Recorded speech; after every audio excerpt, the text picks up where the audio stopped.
Olá, muito bom dia para você, 11h30 da manhã, estamos chegando com o nosso SCC Meio-Dia, tudo bem por aí? A gente aqui espera que sim. Maria Esther Cibele Fávero, bom dia. Bom dia, Fernando, Maria Esther, bom dia para você, obrigada pela sua companhia nessa Quinta-feira, o SCC Meio-Dia já está no ar e você fica com a gente até 1h15 da tarde. Bom dia para todo mundo. E aí, descansou bastante no feriado, curtiu? Como é que tá esse retorno já? Voltando com as atividades, desta vez o feriado não foi emendado não, viu, Cibele Fávero? É para curtir no meio da semana, mas já estamos voltando ao trabalho. Então vamos lá, até 1h15 da tarde, as informações do nosso estado aqui no SBT. Acabou agora a reunião envolvendo a Abrazel, setor de bares e restaurantes, e a secretária de Estado da Saúde, Carmen Zanotto. Conversei por telefone com o presidente da Abrazel, um avanço importante para o setor. Já a gente traz a repercussão aqui no SCC Meio-Dia e também no scc10.com.br. Tudo sobre esta reunião que terminou há pouco. Mas tem outras informações aqui em Santa Catarina, aqui no nosso SCC Meio-Dia. Claro que tem. Tem informação para você até 1h15 da tarde. Esqueceram de mim? Então vamos lá. Hoje a gente fala aqui sobre a situação envolvendo as vacinas da Pfizer. Essa vacina é diferente porque ela precisa ficar armazenada em freezers super potentes e Florianópolis está preparada para receber. São ultra-freezers como estes que vão armazenar as doses da Pfizer. As conversas com a Universidade Federal de Santa Catarina já acontecem desde o ano passado. E agora, com a chegada deste novo fabricante por aqui, serão eles os responsáveis por não deixar esfriar o ritmo da vacinação aqui na capital. Medidas econômicas, ações para beneficiar empresários e a população. Hoje a gente conversa ao vivo com o novo secretário da Fazenda, Rogério Macanhão. Vamos falar de auxílio emergencial estadual, por exemplo. Também vamos voltar ao assunto fechamento da Barra do Camacho, lá no sul do estado. A morte de peixes e também os prejuízos na pesca fez com que a governadora visitasse o local. O Marco Búrigo, ao vivo, conta pra gente todos os detalhes. O que vai ser feito na Barra do Camacho? No norte catarinense tem vagas de emprego em Jaraguá do Sul. Nós vamos mostrar também como está a situação agora na ponte que despencou em Brusque. 3 carros passavam pelo local e caíram. Uma obra também acontece no local e o prefeito explica se tem relação com o acidente. Pela primeira vez em quase 2 meses, Santa Catarina tem menos de 100 pessoas na fila de espera por UTI para a Covid-19. São 80 pacientes neste momento aguardando por uma vaga. E a safra da tainha se aproxima, mas os pescadores não concordam com as cotas. Lamentavelmente, perde o pescador, perde o amador, a indústria e principalmente o consumidor, que entra na lei da oferta e procura. E você já deve ter escutado falar que tem pessoas que não querem tomar a vacina da Covid-19, né? No final de 2020, colocamos a roupa do Papai Noel e fomos às ruas da cidade para saber naquela oportunidade qual era o grande desejo das pessoas. E a maioria assim respondeu. Eu queria que essa vacina chegasse logo para cá. Mas existe uma parcela da população que deixou bem claro que não quer o imunizante. Embora respeite também o direito das pessoas que querem ter esse direito de se vacinar, que elas possam ter, a vacina à disposição delas, mas por ter uma visão metafísica de mundo, me sentir autora da minha saúde, não vítima, eu vejo um pouquinho além o que está por trás de tudo isso. Tem ainda a previsão do tempo para vocês a partir de amanhã, mudança aqui para Santa Catarina. Estamos no ar. Fique com a gente.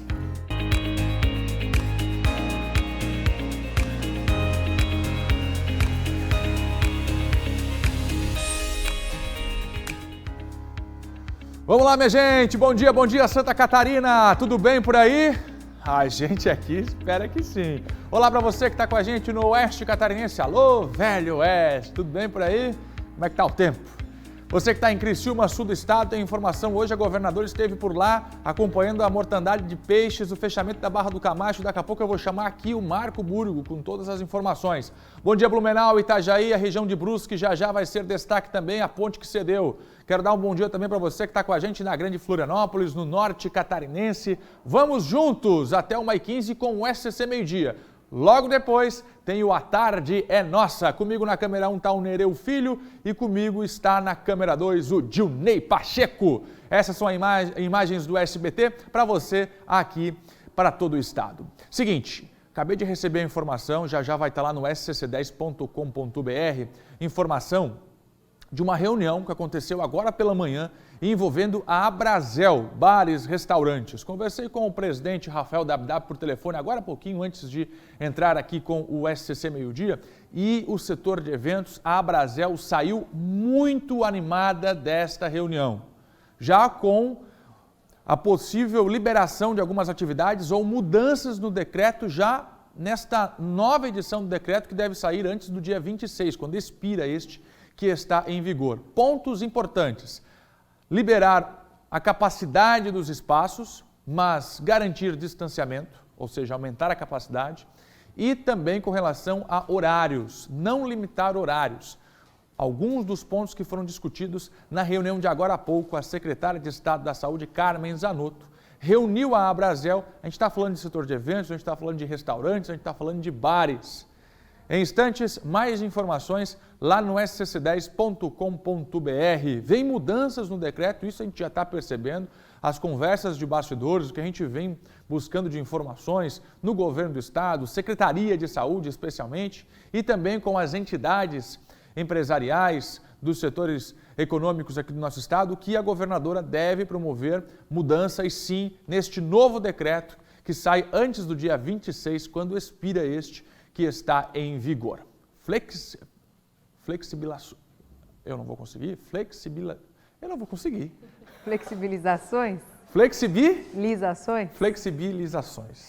Você já pensou, Sibeli Fábio, que eu vou começar o SCC Meio-Dia errando a falar flexibilizações. Agora foi! Vamos lá. Olha, a gente vai trazer para vocês agora as informações deste acidente que aconteceu em Brusque. As imagens são fortes, a ponte que cedeu. Por sorte, Sibeli Fábio, nada muito mais grave aconteceu, porque poderia ter sido uma grande tragédia lá, hein, Sibeli? Exatamente, Fernando. Poderia ter sido uma grande tragédia e foi essa sensação que todos tivemos assim que a gente soube dessa ocorrência, né, em Brusque nessa noite, quando a ponte despencou.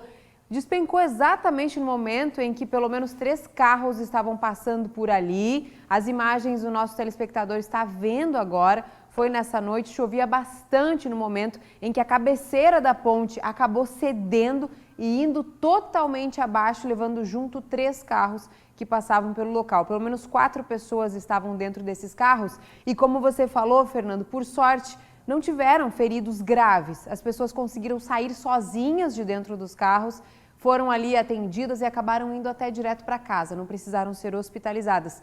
Muita sorte diante da situação que a gente consegue ver com clareza nas imagens. Com a queda, a ligação também de água e de gás foram rompidas e o prefeito de Brusque, Ari Vecchi, foi ao local logo depois do acidente e ele falou com a nossa equipe. Olha só.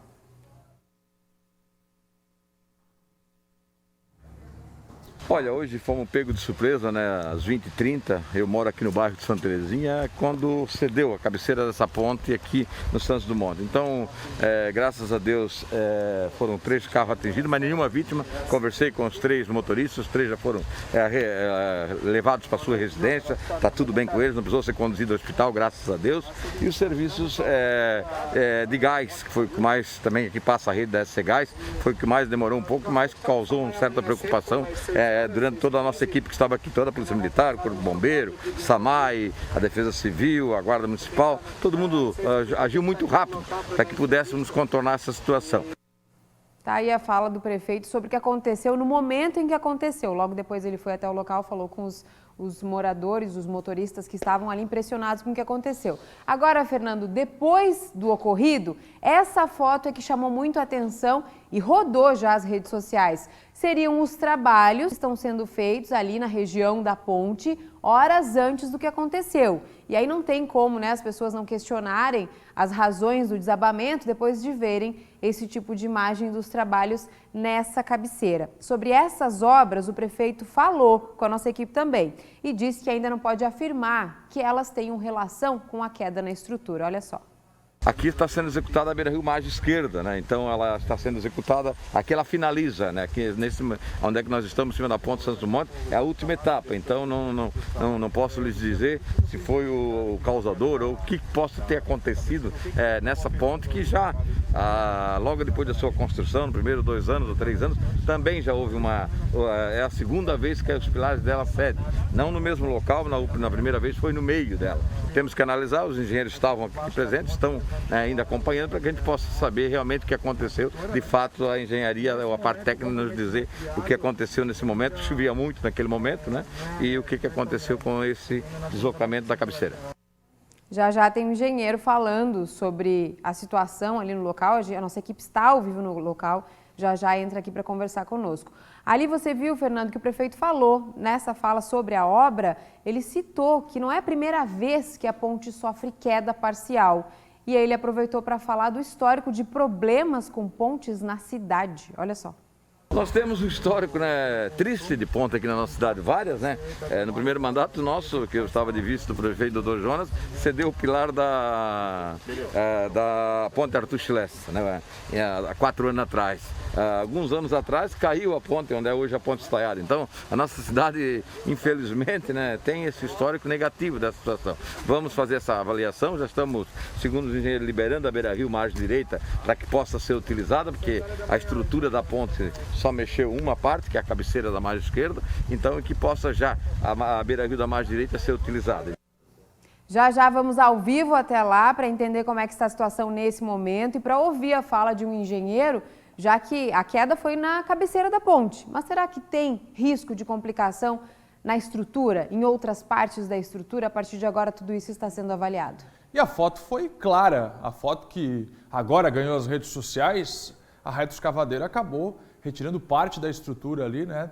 A contenção de terra, a foto é clara. Com a chuva, o solo ficou esponjoso e a ponte acabou cedendo. O fato é que a ponte caiu e que poderia ter sido uma verdadeira tragédia ali. 3 carros passavam pela ponte, por sorte nada mais grave, o susto. Agora, se a cidade tem histórico com ponte que cai, tem que aprender a fazer ponte. Né? Porque, claro que esse prefeito não tem nada a ver, as pontes já estavam lá, tem que aprender a fazer ponte. Porque obras públicas gastam e gastam bem. Demora para ficar pronto, o projeto demora, aí demora a execução. E a gente, o que vê de problema em obras públicas por aí, não chega a cair. Mas o que a gente vê de problema, de obra inacabada, é inacreditável.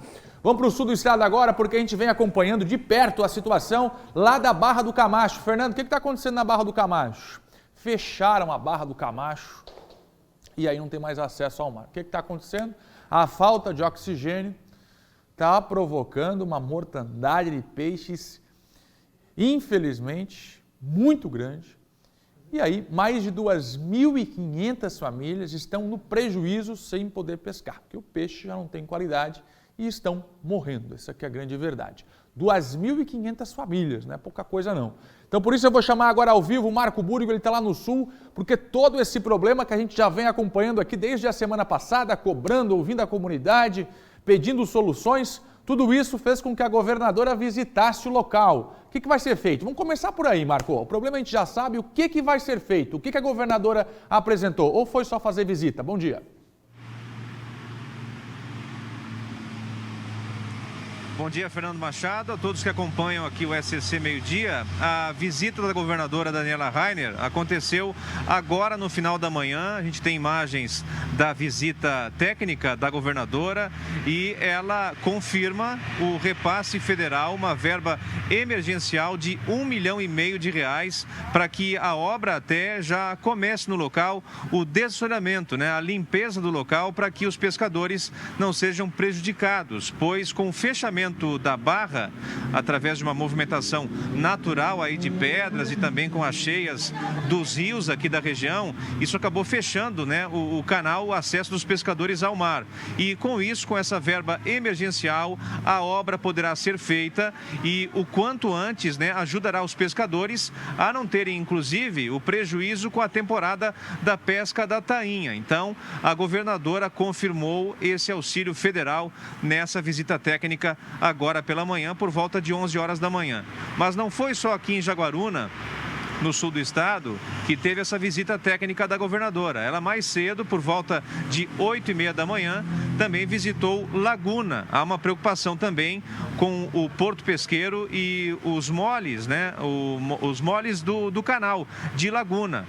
É uma situação paliativa que vem sendo feita por ali e também se pede uma solução, né, do local para que auxilie os pescadores na atividade em Laguna. A gente pôde perceber, inclusive, nessa visita técnica em Jaguaruna, né, na Barra do Camacho, que houve até uma aglomeração com várias lideranças políticas, a Associação dos Pescadores, né, os pescadores da região acompanhando e ouvindo da governadora essa promessa do repasse da verba federal. Portanto, R$1,5 milhão virão aqui para o sul do estado para que se solucione, né, a situação aí dramática que passam os pescadores.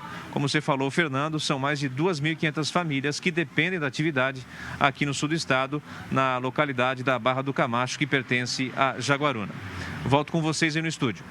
Esse é Marco Burgo, a informação ao vivo, direto do sul do estado. Obrigado, Marco. Agora é impressionante, esse negócio eu vou ter que falar aqui. É impressionante como primeiro tem que dar o problema, para depois vir a solução. Aí vai todo mundo lá, a verba passa na mão de todo mundo, vem do governo federal, que passa pelo deputado, o deputado que promoveu a reunião. É incrível. Sabe por que eu estou falando isso? Quando eu era desse tamanhinho aqui, o meu tio Jair me levava para pescar justamente nessa barra. Essa história, Nereu Filho lá de Jaguaruna, é antiga. Essa pedra já está sendo cantada há décadas, que estava assoreando, ia fechar a barra. Aí vão lá, faz um paliativo aqui, aí vão lá, faz outro paliativo aqui. Há décadas. Teve manifestação fechando a BR, cobrando justamente essa obra. O que precisou acontecer? Trancar tudo. Sem oxigênio, peixe morrendo. Peixe morrendo, sem recursos para a pescaria. É incrível como primeiro tem que dar o problema, aí depois vem a solução. Aí tudo aplauso. Esperaram quanto tempo para fazer isso? Vem comigo aqui no litoral norte, a tempestade subtropical ocasionou o fechamento do canal de acesso aos portos de Itajaí e Navegantes por segurança. Fernando, mar agitado, né, e um grande volume de água acabaram ocasionando isso. Esse foi um dos portos prejudicados, foi fechado ontem, então, continua sem receber navios. A Grace Ezemel vai atualizar para a gente agora a situação. Bom dia para vocês aí no estúdio, bom dia também para o pessoal de casa. Olha, já são mais de 24 horas que os canais de acesso, tanto do Porto de Itajaí como da Portonave de Navegantes, estão fechados. E o motivo é esse que vocês vão ver agora. Olha só a agitação do mar. Essa daqui é a praia do Atalaia e eu confesso para vocês que nunca tinha visto um mar tão agitado por aqui. Então, essa é a motivação para que os canais, então, tenham sido fechados. O motivo é a segurança de navegação. Eles foram fechados por volta das 10 horas da manhã de ontem e seguem assim. O motivo, então, são as fortes ondas provocadas pelo vento forte. Eles tornam arriscadas as manobras dos navios, por isso, então, que foi tomada essa medida.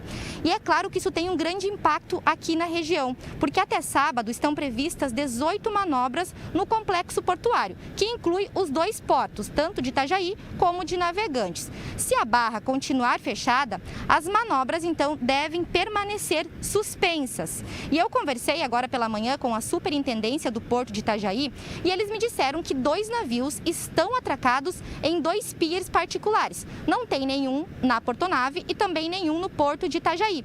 Só tem 2 que estão em alto mar, em Horizonte, esperando para entrar. Agora, então, durante o meio-dia, a praticagem vai fazer uma nova análise para ver se o mar está mais calmo e se os canais devem ser reabertos ou não.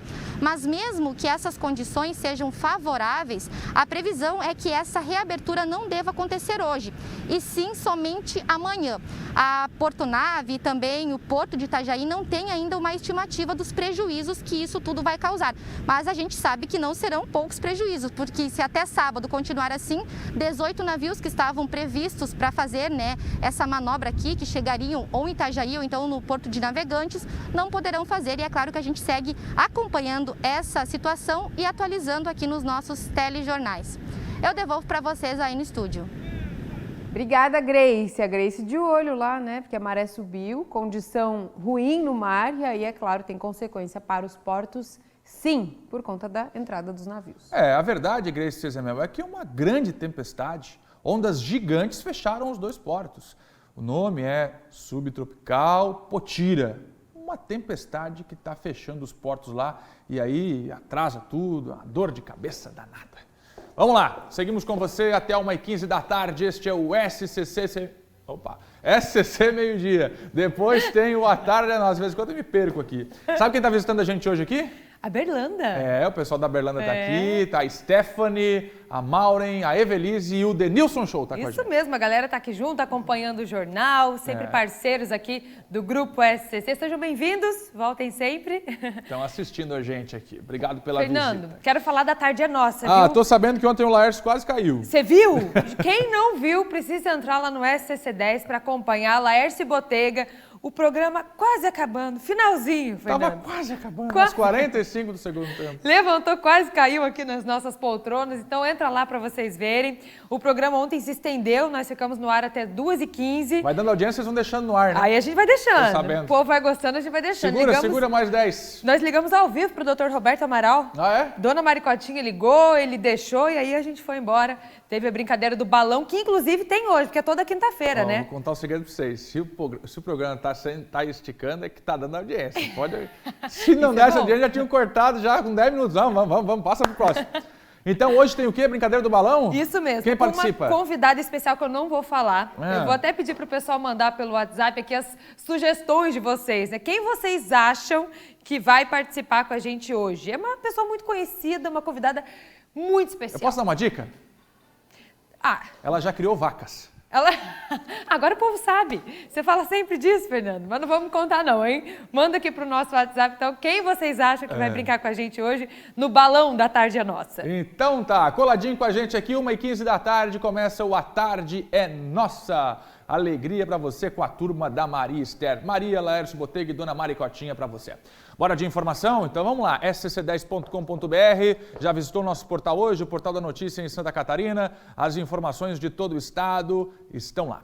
Vamos falar agora de vacinação para os professores. Sim, eles estão reivindicando e com direito. Querem também a imunização para voltarem às salas de aula. E o governo do estado já está se organizando para realizar esta imunização dos profissionais da educação aqui em Santa Catarina. Você é professor? Você trabalha na escola? Seu filho? A neta? Então preste atenção nessa informação, como é que vai ser a imunização dos professores aqui no estado. No ar. A vacinação para os profissionais da educação ainda não tem data, mas já tem um plano. No papel, tudo está esquematizado. Os primeiros a receberem a vacina serão aqueles que estão nas aulas presenciais, seguindo uma ordem de prioridades com os profissionais que estão mais expostos ao contágio pela Covid-19. Por isso, começa pela educação infantil e especial. Na sequência, os profissionais que atuam remotamente, começando pelos grupos de risco, e depois segue a mesma ordem da primeira etapa. Não é somente o professor que será vacinado, o administrativo, serviços gerais, merendeira, todo o complexo da unidade escolar será vacinado e terá direito à vacinação. O primeiro grupo, digamos assim, prioritário, que é o ensino infantil, por segundo, a educação especial, porque são efetivamente profissionais que têm um contato físico, pegam no colo o aluno, tem um contato mais próximo, efetivamente, e também sem barreira sanitária, porque de 0 a 3 anos não é obrigatória a utilização de máscara.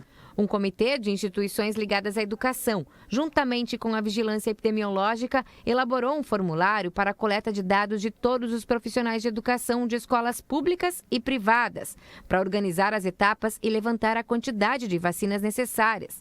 As secretarias municipais de educação devem contribuir no levantamento de informações. Essa organização que a Secretaria de Estado da Educação está fazendo é muito louvável, porque quando a hora chegar, nós vamos conseguir fazer a vacinação com uma maior velocidade.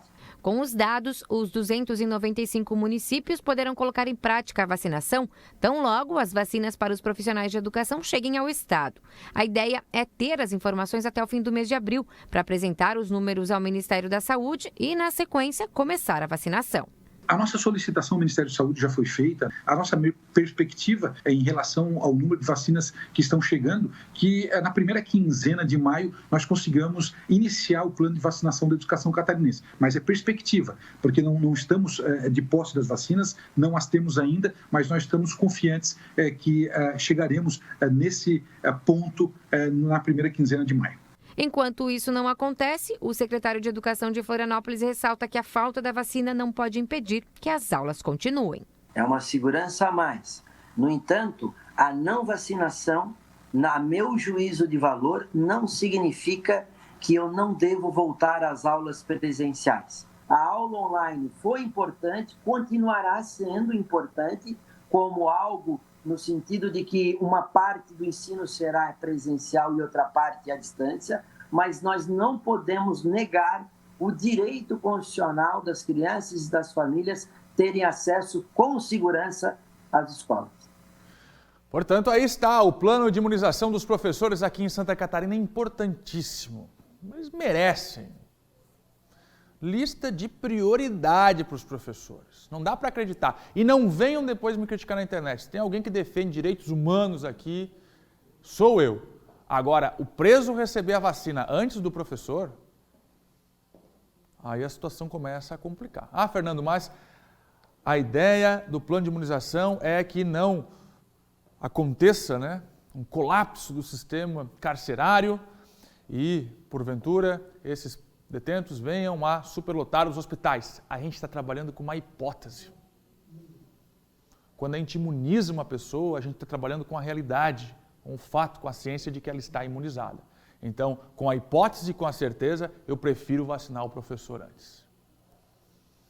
Deixa eu conversar agora com o secretário de Estado da Fazenda, o Rogério Macanhão, um novo secretário da Fazenda, inclusive, nomeado pela governadora interina Daniela Rainer, e vai conversar com a gente aqui, explicar as ações que serão feitas por parte do setor econômico de Santa Catarina para ajudar tanto os empresários quanto os moradores, a população do nosso estado. Secretário, prazer conversar com o senhor, muito obrigado por nos atender. Nossa primeira conversa, nossa primeira entrevista.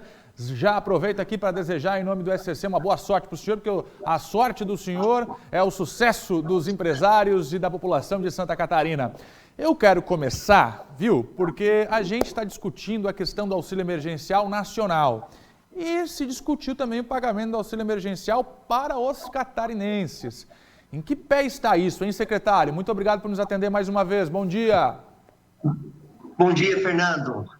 É uma satisfação, uma alegria a gente ter a oportunidade, sim, de falar contigo, de falar com os telespectadores do SC Meio-Dia. Dizer que a gente assumiu aí recentemente a Fazenda, vamos manter, sim, os princípios aí de continuidade, principalmente continuidade da administração pública, não vamos romper com o que já foi feito, mas sim temos que trazer uma dinâmica diferenciada. E entre elas, essa que você acabou de citar aí, a questão do auxílio emergencial. Então, a gente tem projetos, tem trabalhado projetos, sim, que traz, vamos dizer, um refúgio, sim, um alento para o setor empresarial, mas agora, a mando da governadora, a gente também vai trabalhar um específico para a pessoa física, para o ser humano como um todo. Então, a gente está trabalhando nas duas linhas, para a empresa e para o ser humano de forma direta.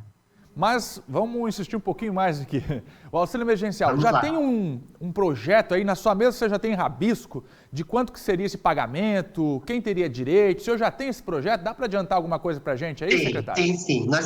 A partir da hora que a governadora determinou que a gente deveria fazer um estudo, de forma bastante rápida, nós tivemos uma reunião com a Secretaria de Desenvolvimento Social, fizemos uma análise, eles passaram algumas informações, porque o universo que atende, a gente depende deles. Não é a Fazenda que vai fazer esse aprofundamento. Eles já passaram para a gente assim, um rol inicial, buscando atender principalmente aqueles catarinenses que não foram atendidos no projeto nacional. Ele chega a um universo ali de 42 a 44 mil pessoas. E é em cima desse universo que a gente está fazendo o projeto. Eu acredito que entre hoje e amanhã a gente feche essa questão com a governadora, ver a vontade, o quanto que ela está disposta a trabalhar esse ponto. Nós estamos analisando, sim, a questão financeira do Estado, da onde a gente vai buscar esses recursos. Algumas alternativas nós temos e, com certeza, aí no mais tardar de segunda-feira, nós já vamos ter esse projeto pronto, com o projeto de lei para ser encaminhado para a Assembleia Legislativa. Então, o governo manda para a Alesc aprova. A última perguntinha, eu tenho certeza que o senhor tem isso também na sua mesa aí. Qual seria o valor pago, secretário?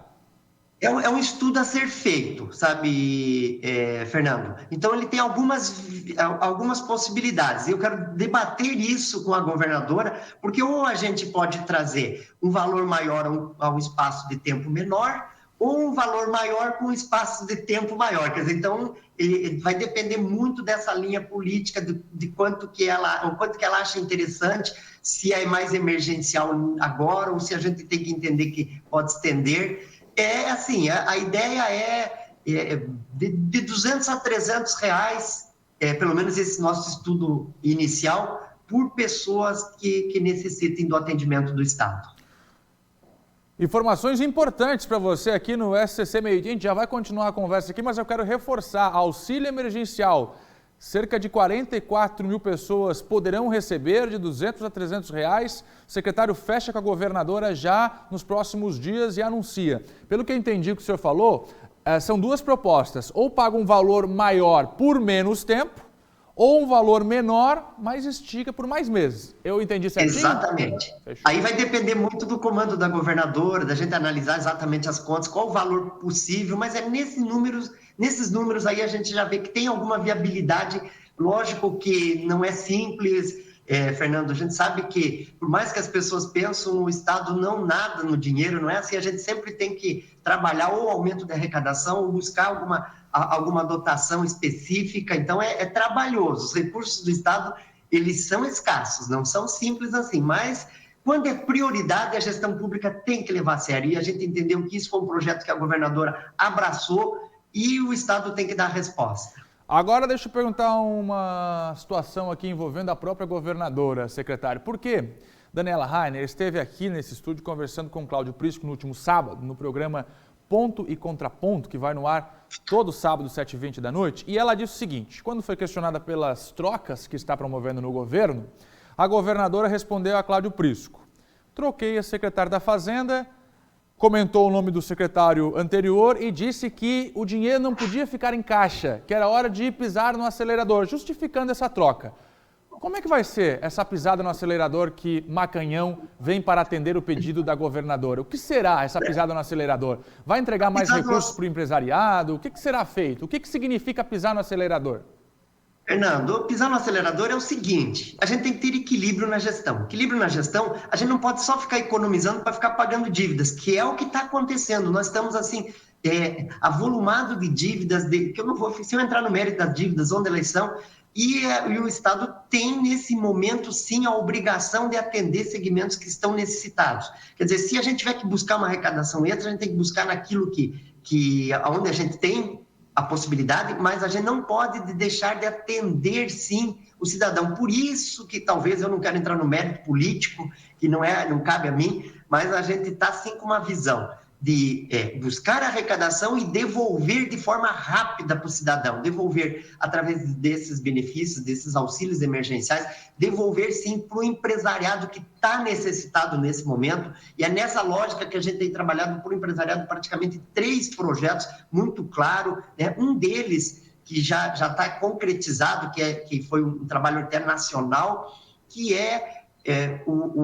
a postergação de pagamentos de tributos da pequena e microempresa. Então, agora no dia 20, que venceu o tributo, a gente postergou aí por 90 dias. Então, o que vai acontecer? Nós vamos ter uma redução direta na arrecadação de 80 milhões, mas que daqui a 90 dias o Estado recebe isso. Então, não quer dizer que o Estado deixou de receber, ele tá postergando esse recebimento. A gente está trabalhando com refis, que perdoar, sim, multas e juros dos contribuintes que não conseguiram recolher os tributos, né, aí no foco das pequenas e MEIs, e também na linha de buscar ajuda financeira, sim, subsidiando juros de financiamento, de financiamentos aí junto ao Badesc. Então, são projetos, que a gente está tentando fazer com que a economia, com isso, gire mais forte, que a gente não aniquile com o nosso contribuinte, porque futuramente ele vai devolver isso para o Estado. Então, é com essa lógica que a gestão está sendo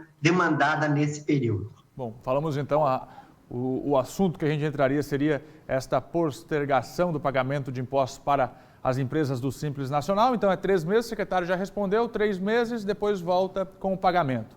ICMS tem sido uma polêmica, especialmente quando a gente fala de combustível. Olha o valor que é pago do ICMS em Santa Catarina. O Estado reajustou o ICMS, é o que a gente é cobrado aqui por parte da população. Isso vocês não vão questionar o governo? Vai ter mudança no ICMS ou não vai, secretário? Fernando, é assim. Em primeiro lugar, nós temos que sentar com os setores, sabe? A Fazenda está aberta a isso aí. Vamos sentar, vamos verificar o que tem de pendência, vamos achar saídas. Agora, eu posso antecipar, isso é de uma forma muito clara.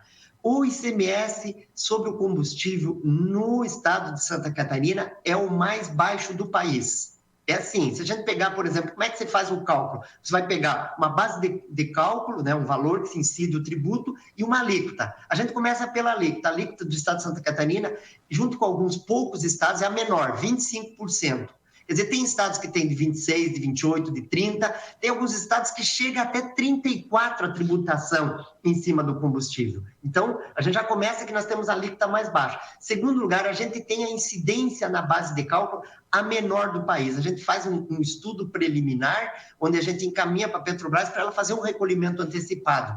O nosso valor base de cálculo está estipulado em R$ 4,77 o valor do litro da gasolina. Aí a pergunta é muito simples: quanto que está hoje o valor do litro da gasolina nas bombas? Ela está muito acima disso. Mas o que eu quero dizer? Eu quero dizer o seguinte: a gente tem que sentar com os setores, talvez a gente tenha que construir algo diferenciado no país todo. Talvez a gente tenha que mudar até o sistema de tributação do combustível, deixar de ser um tributo que vai incidindo em fases, né? Trabalhando talvez ele numa lógica monofásica, mas tudo isso precisa de conversa, de debate, de esclarecimentos, mas a Fazenda está aberta a isso. Muito bem. A gente comparando com outros estados, é o menor. Mesmo assim, é alto, né? 25% de imposto só de ICMS, aí vem mais a carga que é paga para o governo federal. Aí você já viu, o resultado está nas bombas aí. Secretário, vamos fechar falando sobre as linhas de crédito que foram anunciadas pelo governo. Eu vou questionar o senhor, porque quase que semanalmente eu vou buscar informações junto ao BADES, ao BRDE, à própria Fazenda, com relação às regras. Porque o que o Fernando ouve? Isso ninguém me contou. É o que vem me falar? Empresários, pequenos empresários. É muita burocracia. O governo apresenta a linha de crédito, mas na hora de botar a mão no dinheiro, é muita burocracia. É uma reclamação que eu ouço com muita frequência. Como é que está essa questão das linhas de crédito? Como é que os senhores vão facilitar que o empresário que precise realmente consiga pegar o dinheiro? Fernando, nós, inclusive, devemos ter uma audiência na Assembleia. Era para ter ocorrido, mas em função das turbulências que estavam ocorrendo também na Assembleia, ela ficou aí para um dia futuro, não sei exatamente quando, mas eu devo tratar isso. Eu quero especificamente na Assembleia para a gente fazer andar claramente essa medida provisória que está lá, né? Que ela trata dessa questão, é uma medida provisória importante para o setor. A questão de dificuldades, ela extrapola muitas vezes a Fazenda, Fernando. Por quê? Porque o sistema e o BADES, ele tem, vamos dizer assim, alguns pré-requisitos que é dele, ele quer algumas garantias também. Porque o que o projeto trata? O projeto trata de um financiamento, sim, mas quem vai subsidiar os juros, né, desse financiamento vai ser o Estado. Quer dizer, o Estado vai pagar, sim, os juros desse pequeno empresário que vai estar nesse Estado. Numa linha de crédito aí, por mês de até R$10 mil, e por pequeno e médio empresário, aí, por microempresário, de até R$100 mil. Isso vai viabilizar em torno de 1.500.000 para o 1.500.000 para o empresário como um todo. Agora, a gente vai trabalhar, sim, todos os aspectos legais para a gente simplificar, sim, dentro da Fazenda, essa pretensão dele. Agora, só que não depende só da Fazenda. Essa é a realidade. Aí está, conversei com o novo secretário de Estado da Fazenda, Rogério Macanhão. Uma longa experiência dentro da Secretaria da Fazenda, é técnico, já estava lá há bastante tempo, colega do meu amigo Soli Schaub. E agora está aí no comando da Fazenda. Mais uma vez eu reitero, em nome do Grupo SCC, uma boa sorte. E não estamos falando de política aqui, estamos falando de trabalho e trabalho técnico, porque o sucesso do senhor, de fato, a política a gente deixa do lado de fora da porta, a gente, como todos os catarinenses, quer que o Estado vá bem economicamente, porque a gente, o secretário da Fazenda, tem gente que fica, mas o que significa isso na minha vida? Isso aqui significa o nosso dinheiro, o benefício que você vai receber, o imposto que você vai pagar. Então, muito boa a nossa conversa, obrigado e sempre à disposição, secretário. Obrigado, Fernando. Eu digo mesmo, a Fazenda está aberta e com certeza estarei pronto para fazer o debate sobre qualquer questão, de uma forma clara e transparente. Obrigado pelo retorno e pelas explicações. Agora, importantíssima essa informação trazida agora aqui pelo secretário, auxílio emergencial para Santa Catarina. Eu digo importante porque há muito tempo eu estou atrás dessas informações, a gente teve dificuldades de encontrar. 44 mil catarinenses devem receber algo em torno de R$200 a R$300, saem nos próximos 2 dias aí a confirmação, as confirmações de como será pago este auxílio emergencial para os catarinenses. Ou paga um valor maior por um espaço de tempo mais curto ou paga um valor menor, mas estica para mais meses. Informação que o secretário trouxe ao vivo aqui no SCC, meio-dia. Fernando, e falando sobre auxílio emergencial, a gente vai falar agora com as pessoas que tentaram o auxílio emergencial, mas que foram negados e aí não sabem o que fazer.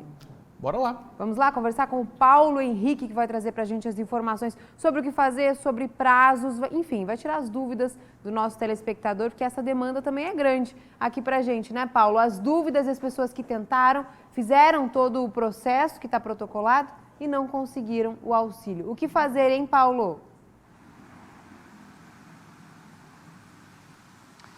Bom dia, Cibele, bom dia, Fernando, bom dia ao telespectador do SCC Meio Dia que nos acompanha. Pois é, termina hoje o prazo para contestação de quem teve o auxílio emergencial negado. Quem quiser fazer essa solicitação, basta entrar no site do Dataprev. Lá você vai encontrar de forma detalhada o motivo pelo qual o seu auxílio foi negado, vai poder fazer o recadastramento dos dados e vai então poder abrir um pedido de reanálise. Segundo o Ministério da Cidadania, mais de 236 mil pessoas passaram por isso. Tiveram o auxílio emergencial negados no primeiro lote, contestaram e foram aprovadas logo depois. E vale a gente ressaltar também que para quem recebe o benefício do Bolsa Família e não foi considerado elegível, o prazo de contestação vai até o dia 1º de maio. Segundo o governo federal, são 14 milhões de pessoas que podem receber esse pagamento agora no mês de abril. Dessas, 4 milhões e 600 mil são beneficiadas pelo programa do Bolsa Família. Então, vale a gente ressaltar, Fernando, Cibele, tem muita gente que não sabe a situação do seu pedido do auxílio emergencial. Então, entre no site do Dataprev, veja como está. Hoje é o último dia para você fazer a contestação caso tenha o pedido negado. Faça o recadastramento dos dados que são pedidos e abra um pedido de reanálise. Só assim você vai poder receber o pagamento do auxílio emergencial. Volto com vocês. Obrigada, Paulo, pelas informações. A gente sabe, né, que tem muita gente beneficiada, também tem pessoas que têm dificuldade na hora de conseguir receber esse auxílio tão importante, né, Fernando, para muita gente. 12h12. A gente volta a falar da ponte que cedeu em Brusque. Já estão aqui no telão as imagens de agora pela manhã. Veja só, a cabeceira da ponte. A prefeitura estava fazendo uma obra aqui. Tem uma imagem nas redes sociais circulando já. A prefeitura veio aqui, escavou essa parte aqui. E aí ontem começou a chover, caiu água mesmo, um toró lá na região de Brusque. 3 carros passavam pela ponte quando ela veio abaixo, Cibele Fábio. É sim, Fernando, o cenário de uma tragédia. A gente mostrou agora há pouco aqui para você as imagens, né, logo após a queda dessa cabeceira da ponte. 3 carros estavam em cima, pelo menos 4 pessoas estavam dentro dos carros. Por sorte, o que poderia ter sido uma tragédia foi um susto, pelo menos para esses motoristas e um passageiro. Eles conseguiram sair sozinhos de dentro dos carros, não tiveram ferimentos graves e agora a preocupação é com a estrutura, porque essa é só uma das partes da ponte que faz um acesso muito importante na região de Brusque. Vamos para lá ao vivo, o Eduardo Silva já está com a gente, nós vamos chamar ele agora, ele que pela manhã já trouxe todas as informações, também em rede nacional, no Primeiro Impacto, no Vem Pra Cá, e agora fala com a gente ao vivo também, direto de Brusque, Eduardo Silva. Bom dia. Bom dia, Eduardo. Traz as informações para a gente deste momento. Bom dia para você. Bom dia, Sibeli, Fernando, bom dia a todos. Neste momento aqui já foi feito o cordão de isolamento, existem ainda alguns profissionais para restabelecer o serviço de água que foi interrompido e também o serviço de gás. O prefeito esteve juntamente com técnicos e engenheiros, passaram para a vistoria e também já a Defesa Civil, inclusive a Defesa Civil do Estado, neste momento reunido com o prefeito na prefeitura. Os motoristas que passaram por este susto também conversaram com o prefeito, estão neste momento na prefeitura, até para ver de que forma vai ser feito aí, portanto, as indenizações. Vamos às informações da ponte. Ela tem cerca de 100 metros de comprimento, é a principal conexão com Blumenau e o que acontece na parte mais próxima do rio, vamos colocar no meio do rio, a altura dela é cerca de 9 metros. Já na cabeceira, ali onde cedeu, a altura da viga é em torno de 5 metros. Agora imagina você passando de carro, vê sumir a estrada diante de você, surgindo água, já que os dutos arrebentaram, e um cheiro muito forte de gás. Foi exatamente o que aconteceu aqui nesta situação. Conversamos também agora há pouco com a secretária de Infraestrutura, Andréa Volkmann, que já nos traz uma projeção de que em 60 dias a ponte deve ser recuperada. O que agora a gente está fazendo é dando os procedimentos com relação a toda a infraestrutura que ficou abalada nesse momento, né? Que é a questão do gás, a questão da água, a energia elétrica. Desde ontem à noite a gente já está nesse procedimento. E verificando já com o consórcio, que está fazendo a execução da obra do canal extravasor, para a gente agilizar a recuperação da ponte o quanto antes. Então, já estamos verificando também a estrutura, né? O que foi realmente abalado, quais são as necessidades de reconstrução e o que a gente consegue aproveitar das próprias vigas da ponte. A secretária falou de uma obra, e é uma obra orçada em 25 milhões para a abertura de uma rodovia sob a ponte, embaixo da ponte, que é aquelas imagens que estão circulando na internet, da escavadeira na cabeceira da ponte, é justamente para isso. Desde agosto de 2019 e vai ser aberta, portanto, na margem esquerda, a Avenida Beira Rio, esta obra que está, conforme o cronograma da prefeitura, prevista para encerrar em agosto. Só que agora, com essa queda, com esse colapso da ponte, a entrega da rodovia também vai ser adiada. Conversamos há pouco também com o engenheiro Christian Volks, que nos traz mais informações a respeito da estrutura do solo, já que na cabeceira do lado direito, onde já existe a rodovia, existe a contenção, já foi feita. Só que aqui não deu tempo de colocar a contenção. O solo é um solo natural, né, de lateral do rio, né, de margem de rio. E a gente está, como eu disse, estamos avaliando, né, o que pode ter ocorrido. Então a gente está buscando várias alternativas para ser o mais rápido possível. E o consórcio está já contratando um engenheiro especialista em ponte para também nos ajudar a entender isso e fazer um projeto de recuperação. Temos uma alternativa que talvez possamos em 60 dias estar com a obra resolvida, um pouquinho mais, um pouquinho menos. O laudo técnico não tem prazo para ser entregue, tanto para a Defesa Civil quanto para a Prefeitura. Neste momento, os desvios estão sendo realizados pela Ponte do Trabalhador, mas na área central de Brusque, e também pela ponte que faz divisa com a cidade de Itajaí. E neste momento aqui haveria uma movimentação intensa, já que ao fundo temos uma fábrica de alimentos por onde circulam milhares de trabalhadores e também logo do outro lado do rio já está a Unifeb. Portanto, o trânsito aí de alunos era constante nesta região. E mais detalhes e mais informações no nosso portal SCC10 e também na edição de hoje do SCC News. Nós voltamos ao estúdio. Obrigada, Eduardo. Eduardo Silva fazendo a cobertura completa, ao vivo nesse momento, lá na cidade. E ele vai continuar acompanhando. A gente sabe que o laudo não deve sair tão cedo, né, Fernando? Não. Não deve sair tão cedo o laudo que aponta as causas desse acidente. A gente ouviu até a fala do prefeito que não é a primeira vez que a ponte sofre esse tipo de queda. Primeiro caiu no meio. Primeiro caiu no meio, há anos atrás. agora nessa noite, esse grande susto para esses motoristas. Caiu parte da cabeceira, como você pode ver nas imagens do Marcos Fernandes, que está lá nesse momento também com Eduardo Silva. Um susto grande durante a noite, no meio da chuva, os motoristas despencaram junto com a estrutura da ponte. E agora começam os trabalhos tanto de reparação quanto de avaliação da estrutura, né, Fernando? Tem a foto, Jéssica? Deixa eu mostrar de novo pro pessoal de casa a foto que agora ganhou as redes sociais e o que os moradores de Brusque estão dizendo neste momento, especialmente nas redes sociais. Está aqui a explicação do acidente. O Eduardo Silva contou para a gente agora que tem uma obra de uma rodovia que está sendo construída e que passaria. Então, passaria aqui por baixo, seria uma espécie de um viaduto, essa ponte aqui. A obra passaria aqui.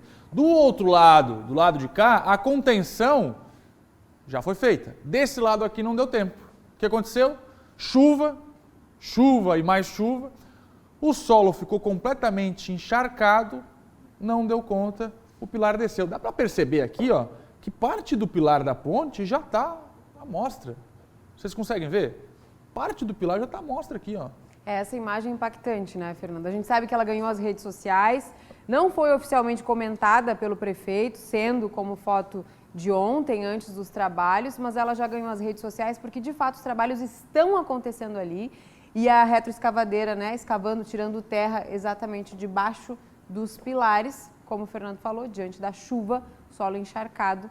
Infelizmente aconteceu o que a gente mostrou aqui para você. Bom, queda da estrutura. Mas poderia ter sido muito pior, graças a Deus que não foi, não é mesmo? Até para o cara da retroescavadeira. Vocês viram onde é que está a retroescavadeira? Embaixo da ponte, se cai aquele negócio ali. Por sorte, nada mais grave, agora é reconstruir, não é mesmo? O que foi perdido aí, esse dano material, reconstruir a estrutura da ponte e também indenizar aqueles que tiveram prejuízos aí com os veículos que ficaram danificados. Vamos para Joinville? Joinville agora, vamos falar da vacinação contra o coronavírus, porque por lá a imunização continua acontecendo. É sim, a gente conversa agora com o David Sacramento, que está ao vivo, e você vê, né, que o David acompanha todo esse cronograma da vacinação. Quais são as informações de hoje, hein, David? Bom dia para você. Bom dia, Cibele. Bom dia, Fernando. Bom dia a todos que estão acompanhando o SCC Meio-Dia. É isso mesmo, Cibele. Eu estou aqui hoje em uma unidade básica de saúde da família do Baquitas, que fica aqui no bairro Boa Vista, para poder mostrar a movimentação da vacina contra a Covid-19. Porque aqui nessa unidade de saúde também estão sendo realizadas agendamentos para vacinação aí contra a Covid-19. Nessa unidade aqui que eu estou mostrando, são 20 horários agendados para hoje. Olha, é uma sala disponibilizada para a vacinação. A equipe médica também faz outros tipos de atendimento, além da vacinação contra a Covid-19. Aqui acontece a vacina também, né, gripes, né, da gripe, no caso curativo, também são realizados e outros serviços. Como vocês podem observar aqui, né, logo na entrada tem também que são disponibilizados o álcool para fazer a higienização das mãos das pessoas, né, que vêm aqui se vacinar, né, contra a Covid-19 ou realizar qualquer outro tipo de serviço também. Uma outra informação muito interessante é que a demanda aqui, ela não é espontânea, ou seja, as pessoas precisam realizar o agendamento através do site da Prefeitura, joinville.sc.gov.br. Como vocês podem observar aqui, está bem tranquilo mesmo, porque como não existe uma demanda espontânea, né, a demanda a pessoa precisa realizar o agendamento, então fica assim bem tranquilo mesmo para a realização da vacinação contra a Covid-19. Em Joinville tem um total de 53 salas de imunização, sendo que 33 delas são em algumas unidades parecidas como essa aqui que nós estamos mostrando. Aí daqui a pouco, Fernando e Cibele, eu volto aqui em Joinville, só que de um outro ponto da cidade, lá da central de imunização da Covid-19, para mostrar como é que está sendo realizada a vacinação lá, porque lá o fluxo é um pouquinho maior, visto que são mais de 1000 horários que foram disponibilizados para a vacinação hoje da Covid-19. Então, até já. Combinado, David. Obrigada. Até daqui a pouco. Daqui a pouco o David volta, então, desse outro ponto, mostrando e falando também sobre vacinação em Joinville.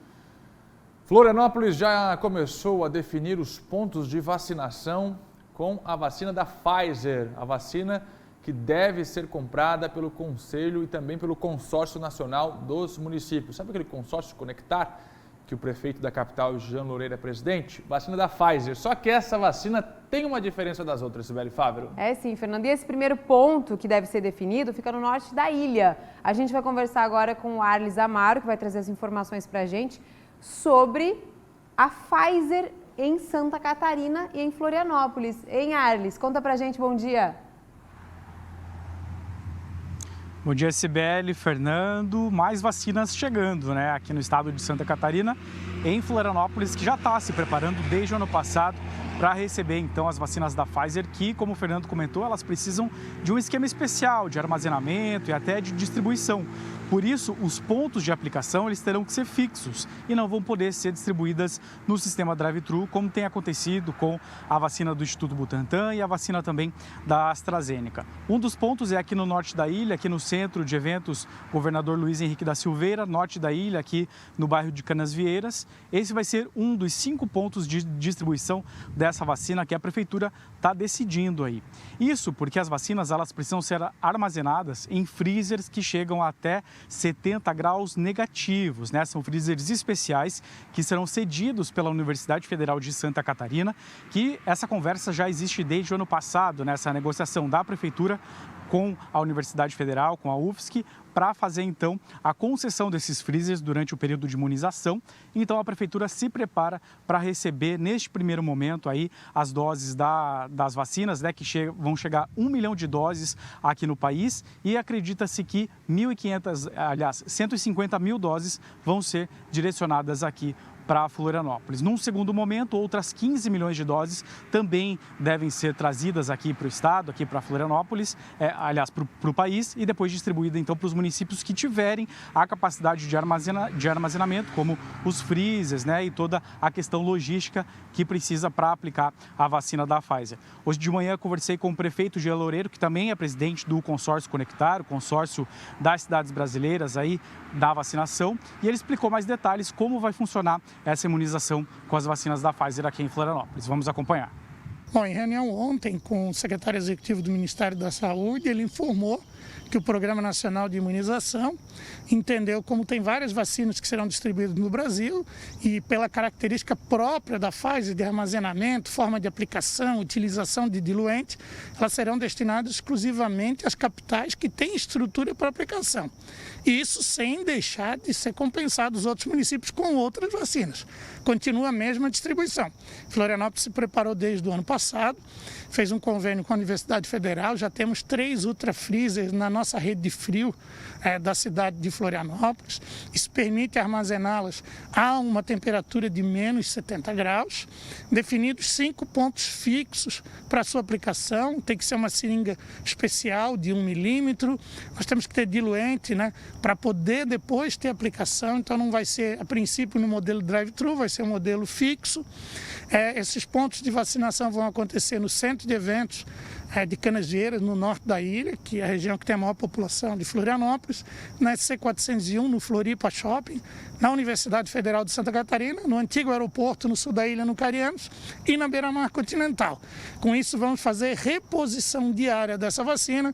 Florianópolis já tem 150 mil doses reservadas para aplicar. Os vacinadores já estão treinados para isso e a confirmação do Ministério da Saúde é que o primeiro carregamento chega no país dia 29 de abril, com 1 milhão de doses, né? Mas o bom é que vamos ter 15 milhões nos próximos 2 meses, que vai poder dar uma garantia de mais uma oportunidade de vacinação. Esse é o papel do consórcio. Além de ter uma negociação direta com a compra da vacina Sputnik, trabalha em conjunto com o governo federal para que outras vacinas possam chegar cada vez mais rápido aqui no Brasil. Tá, então a fala do prefeito de Loureiro, né, explicando como vai funcionar então o recebimento dessas doses aqui, e toda essa logística diferenciada de aplicação, armazenagem e distribuição, ela é necessária porque a vacina da Pfizer, ela tem uma tecnologia diferente das outras. O professor Daniel Mansur, do Departamento de Imunologia e Microbiologia da Universidade Federal de Santa Catarina, explicou o porquê dessa diferença e como é feita a tecnologia da vacina da Pfizer. Vamos ver. A vacina da Pfizer ela é derivada de uma tecnologia chamada RNA mensageiro. É uma tecnologia que vem sendo desenvolvida desde os anos 80 e ela é basicamente a mais nova geração de vacinas que a gente tem. Essa vacina, a única coisa que ela faz é transportar uma mensagem para o seu corpo, falando para ele fazer a proteína do coronavírus. Então, em teoria, ela é bem segura e bem efetiva. Lembrando que a vacina da Pfizer foi a primeira no Brasil a ter o registro definitivo pela Anvisa, então são negociações que já acontecem desde o ano passado e agora então está concretizada aí a chegada dessas doses que devem chegar aí no final de abril e deve começar a aplicação aí no mês de maio. A gente, é claro, continua acompanhando e trazendo todas as atualizações para vocês. Lembrando que são 2 doses também, 2 doses necessárias para fazer o ciclo completo da imunização, então quem toma a primeira precisa tomar a segunda para não desperdiçar doses e também para completar a imunização contra a Covid-19. Fernando e Sibeli, eu devolvo para vocês. Certo, Arles, obrigada pelas informações. É isso, né? Quanto mais reforço de vacina chegando, melhor. Vamos ver como é que está a situação do coronavírus em Santa Catarina? Olha só, cresce o número de casos ativos, mas cresce de maneira discreta. Você observa aqui no fim da nossa linha, no nosso gráfico, são 20.263 pessoas que estão com coronavírus nesse momento. É um crescimento de 38 pessoas do boletim, anterior para o boletim mais recente. Então, é sim um crescimento discreto, ainda assim tem uma alta. A lista de espera zerou em várias regiões, você vai acompanhar agora. Blumenau, Itajaí, Florianópolis, Lages e Chapecó mudaram drasticamente o cenário e aparecem agora zeradas. O cenário, então, é de 80 pessoas nesse momento aguardando por transferência, um número bastante menor do que os últimos que a gente vinha demonstrando aqui para você. Esse número não tinha baixado de 100 pelos últimos 50 dias, então é uma evolução importante, sim. Já o número de mortes continua se mantendo na faixa de mais de 80 pessoas a cada 24 horas. Foram 82 mortes por coronavírus nesse último boletim, totalizando 12.842 pessoas que morreram, não resistiram à doença desde o início da pandemia. E você acompanha no telão as cidades que têm o maior número de mortes no estado desde o início da pandemia. Estão ali Joinville, Itajaí, Florianópolis, São José e Chapecó, que infelizmente se mantém em destaque por conta das mortes registradas. Agora vamos falar da pesca da tainha que está se aproximando. A cidade de Itajaí, no litoral norte, é o polo nacional da pesca industrial. O setor é muito importante para a economia e para a geração de empregos na cidade. Mas, nesses últimos anos, o setor vem passando por dificuldades, principalmente porque as cotas autorizadas para a pesca da tainha vêm diminuindo. A Grace Ezemel vai mostrar para a gente, olha só. A época que antecede a pesca da tainha é sempre de muita expectativa, principalmente para o setor da pesca industrial, que esse ano apostava que as cotas fossem mais generosas. Só que, mais uma vez, houve redução na quantidade liberada para captura. A modalidade da pesca industrial da tainha vai poder capturar nessa safra 605 toneladas do peixe. O valor é menor que no ano passado, quando a cota foi de 687 toneladas. Para esse ano, estão autorizadas no máximo 10 embarcações para realizar a pesca. Cada uma delas pode capturar até 50 toneladas do peixe com uma tolerância de 20%. O setor está descontente com os regramentos. Em 2019, a liberação da pesca veio acompanhada de um impasse entre o governo e a justiça. Só quando estava próxima do fim é que a safra foi de fato autorizada. Tudo porque no ano anterior o setor havia ultrapassado a cota estabelecida.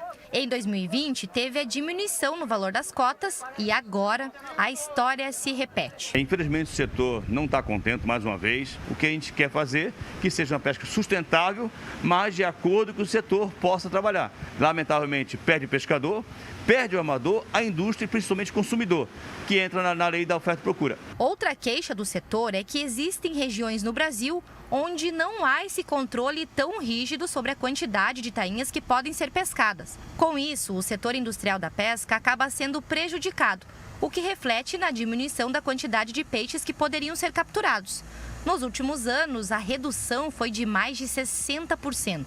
O que o setor sempre discordou e sempre vai discordar é que não é controle da espécie não controlada, ou seja, o que se pesca hoje na Lagoa dos Patos durante o ano todinho, não se sabe se é 1.000 toneladas, não sabe se é 2.000 toneladas, não sabe se é 100 mil toneladas. Então, nós somos controlados e temos milhas a cumprir e também o período de pesca. Outra reivindicação da classe é que muitas das embarcações que concorrem à autorização da pesca da tainha têm a liberação negada por não atenderem aos critérios estabelecidos no edital. A Secretaria de Aquicultura e Pesca alega que a principal razão para isso são as falhas no envio do sinal do Programa Nacional de Rastreamento de Embarcações Pesqueiras, o PREPS. Sistema esse que, segundo os armadores, é defeituoso. Esse sistema é falho, já se comprovou. Semana passada ficamos quase 24 horas sem rastreamento por falha do sistema. Se tivesse um sistema online, você digita a bordo, já sai no sistema lá, já fica captada. O que, infelizmente, não. Hoje é por papel. Você faz o papel, entrega o mapa de bordo na secretaria, para depois, no ano que vem, se durante todo esse período ter falha, você tem que correr atrás do ano passado. Isso peca muito ao armador, ao pescador e até mesmo aos seus comprovantes. A safra da pesca industrial da tainha começa no dia 15 de junho e vai até o dia 31 de julho. O setor afirma que dessa vez não vai recorrer à justiça para rever a cota estipulada, mas espera que nos próximos anos aconteçam mais pesquisas e mais diálogos com a cadeia produtiva. Nós não queremos acabar com a tainha. A tainha é um ciclo. A tainha ela tem um período X e é uma questão mais costeira, mais familiar, mais peixeira. Então, se todo mundo vai esfriar o tempo, como você sabe, vai dar tainha. Já é um marco da nossa região. O que a gente tem que ser feito é fazer o quê? Um trabalho de parceria, os pescadores, os armadores, a indústria, as estatísticas pesqueiras como Univale, FURG, ICMBio, que se possa trabalhar junto com o governo e o governo trazer isso para a gente. O que não pode é a gente tentar trabalhar, colocar dados na mesa e através desses dados somos nossos que colocamos para eles e eles falar que está compilado errado. Tudo bem. Agora, Cibele, momento fofura aqui do SCC é? Meio Dia. Quero compartilhar com vocês, gente. Olha só, a cidade de Penha foi berço do nascimento de uma girafa. O filhotinho nasceu no Parque Beto Carreiro, medindo 1,80 m e com 70 quilos. Olha só que amor, gente. 1,80 m, Maria, filhotinho. É, 70 quilos o filhotinho. Nasceu com a minha altura já o filhotinho. E vocês sabiam que as girafas são os maiores mamíferos do mundo? E a curiosidade é a seguinte, que as girafas não se deitam para dar à luz. E ao nascer, o filhote despenca de 2,5 metros de altura. Dá um tapinha nas costas da girafa. Vai. E esse bebezinho que vocês estão vendo aí já nasceu grandinho, né? Cerca de quase 2 metros, como a gente falou. Mas aí na idade adulta pode atingir até 6 metros. E tem mais, viu? É o único animal que consegue alcançar a própria orelha com a língua, Fernanda. Essa a gente não podia deixar de saber. Essa é importante. Também tem uma língua de 45 centímetros. Caramba, mas olha o tamanho. Ele consegue e alcançar. recebendo carinho, né? Então, mas é porque tem 45 centímetros de língua. Da hora que vai pro lado, ele vai dentro da orelha. 45 centímetros de língua. É o único animal que consegue. É o único. Tenta, Maristela. E apesar de ser magrinha assim, esguia, a girafa tem a patada mais forte do reino animal. Um coice dela é capaz de matar um leão, gente. O quê? Essa a gente não vai testar. Então né? é a girafa, rei da selva. Não dá pra chegar a rainha da selva, ele é mais forte. Olha, recebendo carinho, olha que foi. É um momento fofura mesmo. Gente, mas é muito bonitinho, pequenininho. Muito mas bonito. Pequenininho já nasce com 2 metros de altura, E já né? nasce no susto, né? Despenca. Não, e pra chamar a mãe, como é que não é? Tem que ficar gritando, né? Mãe! Ô, mãe! Vai com a língua. Olha lá de cima, fica quieto aí, rapaz. Que coisa mais fofa. 1,80 m nasceu uma girafinha. Nasceu. A linguinha dessa daí é pequenininha, ela não conseguiu botar lá. Ó, Mas essa ainda é bebê. Essa aí é bebezinha ainda. Daqui a pouco ela consegue. Muito, muito fofa a girafinha. Você já viu uma girafa de perto? Já vi, lá no Beto Carreiro Eu mesmo. nunca vi uma girafa, sabia? Como não, Fernando? Já foi no nunca parque? foi no zoológico Ele na passou vida. passou reto no parque. Me chamem pra ir no parque, eu quero ver os animaizinhos. Vamos para a previsão do tempo então, gente? O tempo hoje um pouco mais estável do que ontem, ainda tem bastante nebulosidade em toda a faixa leste do estado, com algumas aberturas de sol e também momentos de chuva nessa quinta-feira. Do oeste até a área dos Planaltos, ali região serrana, aí o sol predomina e as temperaturas seguem amenas, olha só. Máxima de 28 no oeste, esquenta um pouquinho mais, na serra chega a 23, no sul e no vale e no norte, 26. E aí na Grande Florianópolis a máxima é de 25 hoje. Amanhã já vai ser um dia mais ensolarado, viu? Na madrugada e ao amanhecer da sexta-feira, então a gente ainda pode ter bastante nuvens, até alguns chuviscos aqui no litoral. Mas aí no decorrer do dia, sol em todas as regiões. As temperaturas máximas amanhã na média de 25, 26 graus. Então fica mais fresquinho, né? Mas ainda esquenta, né? Concórdia 28, Gaspar 25, aqui ó, ó, também São Francisco do Sul, na região norte, Jaguaruna, no sul, e São José, na Grande Florianópolis, também 25 amanhã. Urupema, na Serra, né, que hoje amanheceu ali em torno de 5 graus, estava bem friozinho por lá, chega a 21 amanhã e não passa disso, viu, Fernando? Tudo bem, previsão uma refrescada, do tempo. né? Friozinho, né? Friozinho, gostosinho, tá né? Friozinho mesmo. Chegando no final de semana aí, vai ser dessa forma. Previsão do tempo aqui no SCC Meio-Dia. Onde é que eu vou? Então tá bom. O prefeito de Chapecó anunciou há pouco novas medidas para conter o contágio contra o coronavírus na cidade. Vão ser 320 agentes de saúde que irão participar da operação Lockdown Inverso.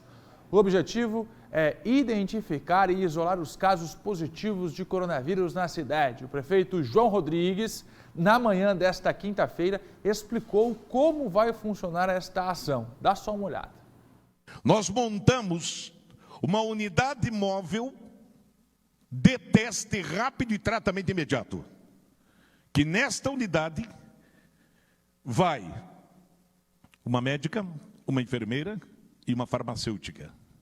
Diariamente, vocês vão visitar aquele paciente, necessariamente com distanciamento, batendo a porta da casa, chamando a pessoa para dialogar numa distância mínima de 3 a 4 metros, e chamando todos os familiares daquela unidade familiar, e na identificação que vocês farão, se observarem qualquer integrante da família, com qualquer sintoma mínimo que seja, qualquer coisinha, um espirro, uma dorzinha de garganta, qualquer coisa que seja, vocês têm um aparelho celular, vão ligar a cobrar para o número que é a Central Covid, que é aqui no Centro de Eventos. Imediatamente esta unidade vai acionar a unidade móvel, que vai se deslocar até aquela casa, chegando naquela residência, será testado todos os membros da família e, se necessário for, medicado imediatamente. É isso aí, prefeito. O que a gente ouviu de reclamação de gente que não conseguia fazer teste, fica em casa, semana que vem faz, se isola aí, depois a gente vê, o cara não tendo a certeza que está doente vai ficar dentro de casa, não fica, é isso aí, teste, teste, teste, sintoma teste, isola quem tem que isolar. Vamos lá. A ideia, não é isso, né? Não é isso aí. Agora sim, muitos brasileiros não escondem o alívio na hora de receber a vacina contra o coronavírus. Mas existem sim pessoas que não pretendem tomar o imunizante. Será que isso pode acarretar em algum tipo de consequência para quem optar por não receber as doses? Vamos ver na reportagem. A história que vamos contar está relacionada ao passado, presente e futuro, em 3 tempos, de escolha, esperança e alívio. Vamos começar com o passado. No final de 2020, colocamos a roupa do Papai Noel e fomos às ruas da cidade para saber naquela oportunidade qual era o grande desejo das pessoas. E a maioria assim respondeu. Eu queria que essa vacina chegasse logo para cá, para curar todos nós e a gente voltar ao normal. Se a vacina pintar, a senhora vai chegar para o médico e vai dizer o seguinte: escolhe o braço e mete a agulha. Isso aí. Não é medo. Isso? Sem medo. Sem medo. A vacina da Covid o mais rápido possível para liberar essa turma para pegar uma prainha. Pois é, ela chegou e já começou a ser aplicada. Mas existe uma parcela da população que deixou bem claro que não quer o imunizante. As pessoas têm medo daquilo, do desconhecido, tudo é muito novo e elas têm razões. Então tudo precisa ser muito explicado e depois que essas pessoas entendem que a vacina não é uma decisão individual, como a gente diz, é um ato de saúde coletiva, todo mundo precisa estar vacinado para toda aquela comunidade estar protegida. Em Santa Catarina, mesmo com o mapa de risco em vermelho, algumas pessoas optaram por não tomar a vacina. Em Balneário Camboriú, a Secretaria de Saúde informa que, no início da campanha, os profissionais de saúde da linha de frente que não aceitaram receber a vacina contra a Covid-19 assinaram um termo de negação, formalizando que a vacina foi oferecida para esse profissional. Para idosos, até o momento, não foi feito nenhum termo. Em Criciúma, desde o início da vacinação, 400 pessoas se negaram a tomar a vacina. Todos tiveram que assinar um termo em que arcam com as consequências da não vacinação. Em Itajaí, o município, por meio da vigilância epidemiológica, optou por não fazer termo de recusa da vacinação, mas sim sensibilizar os moradores e profissionais de saúde sobre a importância da vacina contra a Covid-19 para controle da pandemia. Em Chapecó, quem não quer tomar a vacina assina um termo de recusa. Em Joinville, a vacinação é por agendamento e a adesão está tranquila. Em Blumenau, não tem termo de recusa. A adesão segue tranquila. Em Bituba, as pessoas que se negam a tomar assinam um termo admitindo que recusaram, mas a adesão é pequena. O mesmo acontece no município de Lages. A Secretaria Estadual da Saúde informa que não tem um levantamento quanto ao número de pessoas que se recusaram a tomar a vacina contra a Covid. Desta forma, também não tem elaborado um termo para o caso de uma possível negativa de tomar o imunizante.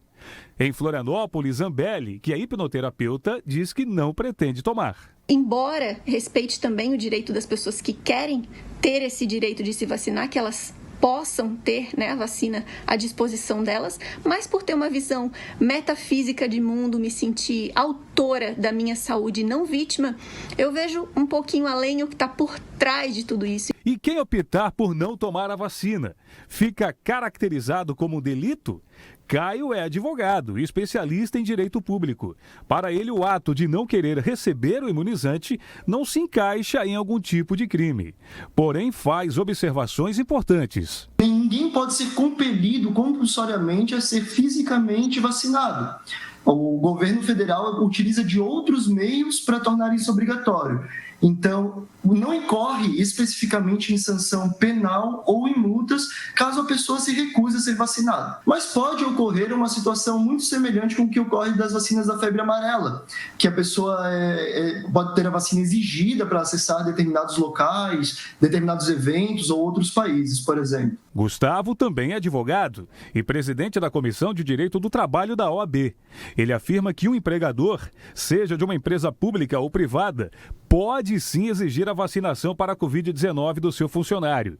Em caso de recusa, um desligamento pode acontecer. Existe sim a possibilidade do empregado que se recusar a fazer a vacina sofrer algum tipo de penalidade por parte do seu empregador.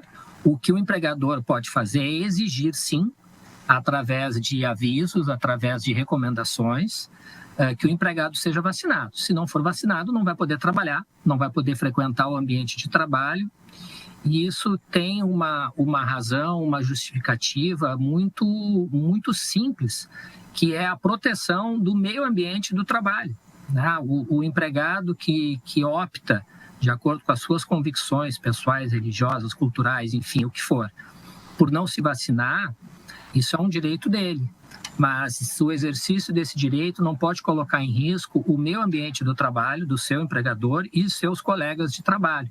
O que para muitos é uma esperança na retomada da tão esperada vida normal, para outros a vacina é encarada como uma opção. Mas para o infectologista Walter, só a vacina pode frear a pandemia. Se muita gente não se vacinar, muita gente vai poder pegar Covid, muita gente vai poder ser internada pela doença, que é uma doença muito mais grave, oferece muito mais risco de morte do que a vacina. Mas as pessoas têm razão e às vezes não é por culpa delas, elas não conhecem, não foram convencidas a tomar a vacina, entendeu? 12h47. É bom lembrar que são vários tipos de vacina aí que são colocadas à disposição da população. Pelo menos serão, né? Até o final desse plano de imunização. Santa Catarina vai receber ainda hoje uma nova remessa de vacinas com pelo menos 129 mil doses. Nós vamos receber 105 mil da AstraZeneca e 24 mil da Coronavac. E agora, falando de vacina, deixa eu chamar os meus colegas porque é hora do nosso giro da vacina e a gente vai mostrando quem pode tomar as doses, região por região. Já estão comigo dividindo tela Arlis Amaro, região de Florianópolis, Marco Burgo, sul do estado e David Sacramento Norte. Começo pela capital. Arlis, como é que está a imunização nesta quinta-feira? Vamos lá, Fernando. Nesta quinta-feira, então, a capital vacina os idosos com 67 e 68 anos que devem receber, então, a segunda dose. Os pontos de vacinação vão atender das 9 da manhã até as 4 horas da tarde, nestes pontos aí. No drive-thru do Centro de Eventos da UFSC, que também conta com um ponto de vacinação para pedestres, no drive-thru da Polícia Rodoviária da SC 401, no drive-thru do antigo aeroporto, bairro Carianos, no drive-thru também no Bolsão da Beira-Mar Continental, próximo às quadras, e outro ponto de vacinação para pedestres também na Beira-Mar Continental. Hoje também acontece a primeira aplicação da dose do Instituto Butantan para os profissionais da saúde com 50 anos ou mais que apresentam comorbidades. Eles serão vacinados, então, em 2 pontos aqui na capital, no Floripa Shopping, das 8 da manhã até as 5 horas da tarde, e também no SEAD da UFSC, das 7h30 da manhã até as 6h30 da tarde. Fernando, volto contigo. Obrigado, Alice. Deixa eu ir agora para o sul do estado. Marco Búrigo, quem toma vacina aí em Criciúma? Pois não, Fernando Machado, aqui em Criciúma, idosos com 64 anos estão recebendo a segunda dose da vacina contra a Covid-19 nas 48 salas de vacinação aqui na cidade. O estádio Heriberto Wilson é um ponto de vacinação também para a segunda dose, e aqueles que receberam a primeira dose até 2 de abril não precisam aí esperar o chamamento da saúde, da Secretaria de Saúde, para receber aí a segunda dose. Criciúma, até agora, já vacinou com a primeira dose 28.421 pessoas e receberam a segunda dose da vacina 14.069 pessoas. Lembrando que aqueles idosos que receberam aí a segunda dose da vacina, é bom ter um intervalo de 2 a 4 semanas para receber a vacina contra a gripe. É importante também fazer o cadastro no site minhavacina.criciúma.sc.gov.br. Voltamos ao estúdio. Idade novamente, Marco Búrigo. Quem toma vacina em Criciúma? Acima de 64 anos, Fernando. Obrigado, Marco. Grande Marco Búrigo, sul do estado. David Sacramento, em Joinville, com quantos anos? Quem toma vacina? É isso mesmo, Fernando. Conforme prometido, eu estou agora aqui na central de imunização, que recebe um fluxo maior de pessoas e de agendamento. Aqui são 1.775 pessoas que estarão sendo vacinadas hoje. E na central de imunização nós temos 20 salas disponíveis exclusivamente para vacinação contra a Covid-19. As pessoas elas chegam aqui, formam breves filas apenas para fazer uma certa triagem ali naquele local. Depois elas passam aqui para poder ingressar e se vacinar contra a Covid-19. Aí elas ingressam e entram exatamente ali naquela entrada para se vacinar contra a Covid-19 aqui na central de imunização. Ao todo nós temos aqui hoje 20 salas, né, como acabei de falar, e o site para agendamento é no joinville.sc.gov.br. Nesta etapa, 3.100 doses foram disponibilizadas para vacinação aqui em Joinville, e as pessoas que vierem aqui se vacinar não podem esquecer um certo detalhe, que é a questão do documento com foto e não a questão dos trabalhadores da saúde, né, trazer um crachá ou até mesmo um documento que comprove o seu vínculo empregatício. Eu volto com vocês aí no estúdio. Quem está sendo vacinado com que idade em Joinville, David Sacramento? Só para poder reforçar aqui, Fernando, são idosos, pessoas com 62 anos ou mais que podem vir se vacinar, mas claro, com agendamento. 62 anos de Joinville, muito bom. Está lá no posto de imunização, trazendo para a gente a informação Joinville. Deixa eu chamar agora, lá na Serra Catarinense, obrigado. Tchau, David. Isso, agora sim. A Shaina já está com a gente aqui também para trazer as informações da Serra Catarinense, Lages. Com quantos anos? Quem toma vacina em Shaina? Bom dia.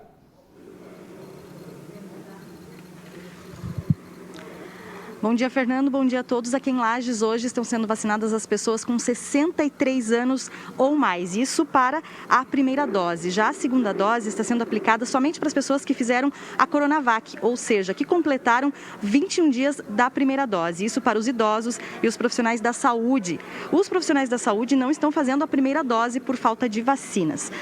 São 2 locais de vacinação. O drive-thru, que fica lá no Parque Conta Dinheiro, e essa semana foi aberto um posto para os pedestres aqui no ginásio Jones Minosso. E os horários são os mesmos para os dois locais, das 9 da manhã até às 5 da tarde. Aqui no ginásio Jones Minosso também estão sendo vacinados os profissionais das forças de segurança que tiveram os nomes selecionados. Aqui em Lages foram aplicadas 37.674 doses de vacinas contra o coronavírus, 25.269 com a primeira dose e 12.405 com a segunda dose. No último boletim divulgado pela Secretaria de Saúde, Lages tem 724 casos ativos de coronavírus, com 63 pacientes internados e não tem ninguém esperando na fila por uma UTI Covid. Voltamos ao estúdio, Fernando. Malabarismo você fez aí agora. Numa mão o celular, na outra máscara e o microfone. Que isso, hein, Shaina? Mas deu tudo certo. Deu tudo certo. Obrigado, Shaina, pela informação, trazendo pra gente aí o detalhe de quem toma vacina lá em Lages. Hoje é Dia Nacional da Tontura, Fernando.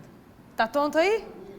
Você sente tontura às vezes? Muito. É muito comum, Muito. gente. Eu já fui no médico falando pra ele, ó, eu não aguento mais de ficar tonto. Tontura, diz que é a segunda maior queixa entre os seres humanos é a tontura. Pois é, e um dos Tonto objetivos... eu sou mesmo, às vezes, né? Mas às vezes eu tô tonto. Tontura, Fernando. Um dos objetivos, viu, da criação desse dia é justamente parar de banalizar o termo, né, da labirintite, gente, porque nem toda tontura é labirintite. Pode ser causada por vários outros problemas. Eu tô aqui com a doutora Cristiane Perini, ela é otorrinolaringologista, especialista em tontura e vai tirar algumas dúvidas aqui pra gente sobre esse tema. Doutora, muito obrigada, viu, por aceitar conversar aqui com a gente. Então, o que causa a tontura, né? Explicar para as pessoas que pode ser causada por vários motivos, né? Bom dia. Bom dia. Primeiro, eu gostaria de agradecer aqui pelo espaço.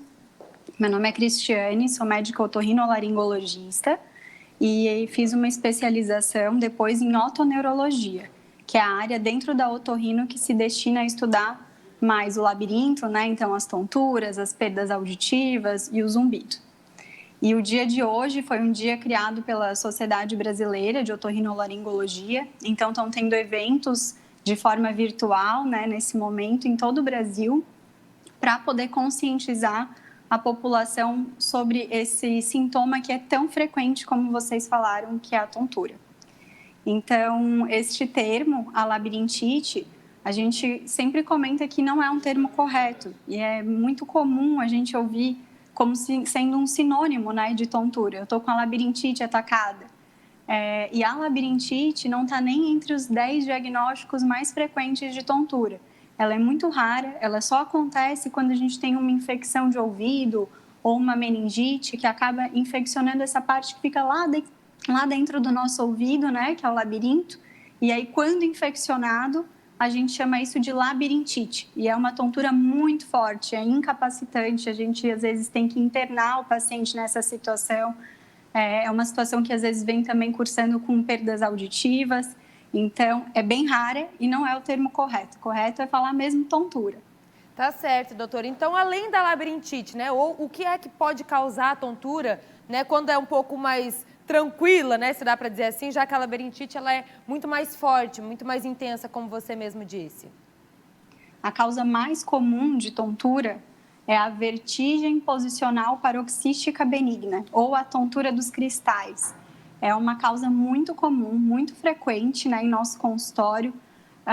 É uma tontura, talvez vocês conheçam alguém que já teve isso, que é uma sensação de que quando a gente deita, principalmente, ou vira para algum dos lados, parece que o mundo está girando.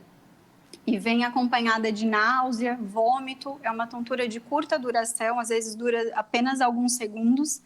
E o tratamento não é com remédio, o tratamento a gente faz uma manobra de reposicionamento, em que a gente coloca essas estruturas, esses cristalzinhos que saíram do lugar, de volta para o lugar onde eles não deveriam ter saído. Essa é a causa mais comum.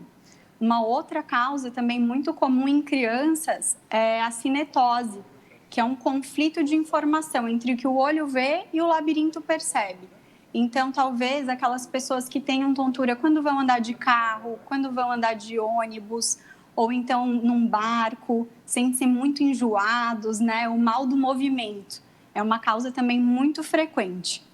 Uma outra situação que é frequente em quem tem também enxaqueca é a enxaqueca vestibular, quando a tontura está relacionada com as dores de cabeça, ou então, às vezes, próxima para a mulher ao período menstrual, próximo a essa data, ela também começa a sentir um pouco mais de dor de cabeça ou apenas a tontura. É uma situação também muito frequente. E agora, a gente sempre viu muito, mas agora no Covid também a gente tem se deparado bastante com essa situação, que é a chamada neurite vestibular, que é uma inflamação do nervo do labirinto. E aí a gente perde a função do labirinto de algum dos lados, por essa etiologia normalmente viral, e aí é uma tontura também muito forte, que dificulta a movimentação, às vezes, da cabeça para um lado ou para o outro. Parece que a gente não consegue enxergar direito, tem algum problema de visão, mas, na verdade, é uma perda de um reflexo do nosso labirinto que faz com que a gente consiga focar o olho na imagem. Tá bom, doutora. Doutora Cristina participando... Cristiane, isso. Participando com a gente aqui, otorrinolaringologista, sobre tontura. Hoje que é o dia, né, para fazer um alerta. Você viu só várias causas, vários motivos e diferentes doenças, né, diferentes problemas que podem causar a tontura. Então, doutora, muito obrigada pela sua participação aqui com a gente no SCC Meio Dia. Muito obrigada pela oportunidade. E gostaria que quando qualquer paciente, qualquer um de vocês que está assistindo aqui a entrevista, tem esse sintoma de tontura, procure uma avaliação. Nem toda tontura é do labirinto. Algumas situações podem ser mais graves e merecem sempre ser investigadas e avaliadas. Tá certo, doutora. Muito obrigada. Viu só, Fernando? A tua tontura, então, se continuar, aí você tem que procurar ajuda, porque às vezes pode ser perigoso também, né? Um otorrinolaringologista. Isso mesmo. Eu errei flexibilizações, mas acertei otorrinolaringologista. Vamos lá de informação para você. É hora da política. O Cláudio Prisco está chegando aqui. Já convido você a todos os dias acompanhar as informações do nosso estado lá no scc10.com.br. Lá está a coluna do Cláudio Prisco, a coluna do Fernando Machado, Maria Esther, Sibeli Fávero e diversos colunistas e, claro, toda a equipe da ANA trazendo 24 horas por dia o que é notícia no nosso estado. scc10.com.br. Cláudio Prisco com a gente, já vamos à primeira tela. Nós vamos entrar no assunto impeachment de Carlos Moisés da Silva. Foi marcada a data? Pelo menos é para sair hoje, né, Prisco? Boa tarde. Boa tarde. Boa tarde, Fernando. Exatamente. O prazo venceria, na verdade, as 48 horas dadas por Ricardo Resler, presidente do Tribunal Especial de Julgamento, venceria ontem. Como é feriado e precisa ser dia útil, então, hoje à tarde, ele deve estar se manifestando. Ele deu 48 horas para os 5 deputados, 5 desembargadores e para os advogados da defesa e da acusação se pronunciarem sobre a conveniência, a procedência da inclusão nos autos do processo do pedido de impeachment das decisões, tanto da Procuradoria-Geral da República quanto do STJ, que arquivaram o inquérito denegando qualquer envolvimento do governador afastado com a compra antecipada, sem garantias e fraudulenta dos respiradores. Portanto, com esse seu posicionamento, ele deve também, hoje à tarde, marcar a data do julgamento. Tem outro aspecto que precisa ser apreciado, é que a acusação, talvez com a intenção da procrastinação, talvez também por não contar com os 7 votos necessários para a cassação de Carlos Moisés, está pedindo novos depoimentos, novas provas, tentando retardar o processo, diferentemente da defesa do governador Carlos Moisés, na figura do advogado Marcos Probst, que deseja o julgamento o quanto antes. Inclusive, peticionou na segunda-feira, junto a Ricardo Resler, pedindo que fosse logo marcada a data do julgamento. Probst que tem sustentado uma tese com relação à diferenciação que os acusadores estão fazendo entre crime comum e crime de responsabilidade. Porque no crime comum, o relatório da Polícia Federal e as decisões do Superior Tribunal de Justiça e da Procuradoria-Geral da República sinalizam que o governador não tem nada a ver. Só que os acusadores ponderam que crime de responsabilidade é em outra direção. Só que a omissão também foi afastada. E se não houve omissão por parte de Carlos Moisés, não há como imputar a ele crime de responsabilidade. Probst faz outras duas sustentações no comparativo com Dilma Rousseff. Primeiro, lá teve um ato, o ato das pedaladas fiscais, ato assinado pela então presidente da República. E também, naquela época, não houve investigação, diferentemente do que ocorreu agora nesse circuito, desse tripé, Polícia Federal, Procuradoria-Geral da República e STJ. E a informação de bastidor, hoje pela manhã, Fernando, era de que talvez um dos 5 deputados poderia estar batendo em retirada da Comissão Especial de Julgamento. Considero pouco provável. Acredito que seja apenas uma especulação. Primeiro, para sair tem que ser por vontade própria. Segundo, pegaria muito mal, a essas alturas dos acontecimentos, um parlamentar pedir para sair de uma comissão especial de julgamento. Mas vamos aguardar o desenrolar dos acontecimentos, meu caro Fernando. Júlio Garcia de volta a Lesc? Exatamente. Temos aí a imagem do ex-presidente da Assembleia, à esquerda, deputado estadual, que está fora do exercício do mandato desde janeiro. Só que ele não poderá retornar agora imediatamente, porque ele pediu licença, que expira a 23 de maio. Então vai dar aí em torno de 4 meses longe do Legislativo Estadual. E por que ele está voltando? Ele está voltando porque, como não veio manifestação, uma segunda manifestação de Edson Fachin, lá do Supremo Tribunal Federal, os parlamentares, na terça-feira, véspera de feriado, período de calmaria na política, aproveitaram e fizeram a segunda votação recomendada pela juíza federal Janaína Cassol Machado, que deixou muito claro que o despacho de Edson Fachin se referia apenas ao primeiro mandado de prisão, que a Assembleia já havia zerado. Precisaria se reunir novamente, o que fez na terça. Agora, a Assembleia decidiu e extrapolou, avançou o sinal. A Assembleia pode decidir pela revogação da prisão, que já havia ocorrido, mas o segundo aspecto é reintegração ao mandato. Mandato. Agora, ela não pode derrubar as medidas restritivas impostas pela juíza federal, embora essa tenha sido a decisão estapafúrdia do Legislativo, por 31 votos, na última terça-feira. Por exemplo, tornozeleira eletrônica, se apresentar ao juízo periodicamente, proibição de deixar a cidade e obrigatoriedade de se recolher à residência às 23 horas, isso não cabe à Assembleia derrubar. Isso quem pode derrubar é o Judiciário. E, nesse primeiro momento, a juíza Janaína Cassol, que não o fez. Portanto, meu caro Fernando, e o próprio advogado, ex-desembargador, hoje advogado, César Abreu, ele próprio, na sua manifestação, colocou, olha, ele vai ser reintegrado à Assembleia. Com relação às medidas restritivas, nós vamos tratar no âmbito da Justiça, no que está coberto de razão o advogado César Abreu, meu caro Fernando. Vai ter que ir para a Lesc de tornozeleira? Vamos ao próximo assunto, meu caro Fernando? Quero ver o detectal lá, o detetor de Muito bem. Ali à direita, o ex-deputado Dionísio Badim, que eu tive o prazer e a satisfação de reencontrar há poucos dias aqui em Florianópolis. Ele aos 90 anos. Eu tive a oportunidade de conviver com ele no início da década, na primeira metade da década de 80, quando ele exercia mandato de deputado estadual.